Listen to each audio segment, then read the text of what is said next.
ಕಲಬುರಗಿ ಜಿಲ್ಲೆಯ ಅಫಜಲ್ಪುರ ತಾಲೂಕಿನ ಸಾಗ್ನು ಗ್ರಾಮದ ನಿವಾಸಿ ಸಂಸದ ಡಾಕ್ಟರ್ ಉಮೇಶ್ ಜಾಧವ್ ಅವರ ಆಪ್ತ ಗಿರೀಶ್ ಬಾಬು ಚಕ್ರ ಎಂಬುವರನ್ನು ದುಷ್ಕರ್ಮಿಗಳು ಗುರುವಾರ ರಾತ್ರಿ ಹೊಲದಲ್ಲಿ ಕೊಲೆ ಮಾಡಿ ಪರಾರಿಯಾಗಿದ್ದಾರೆ.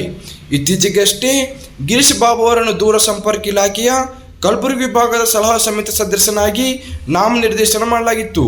ಹೀಗಾಗಿ ಆತನ ಸ್ನೇಹಿತರು ಪಾರ್ಟಿ ಕೊಡೋದಾಗಿ ಜಮೀನಿಗೆ ಕರೆಸಿಕೊಂಡು ಕಣ್ಣಿಗೆ ಖಾರದ ಪುಡಿ ಎರಚಿ ಮಾರಕಾಸ್ತ್ರಗಳಿಂದ ಕೊಲೆ ಮಾಡಿದ್ದಾರೆ ಎಂದು ಪೊಲೀಸರು ತಿಳಿಸಿದ್ದಾರೆ.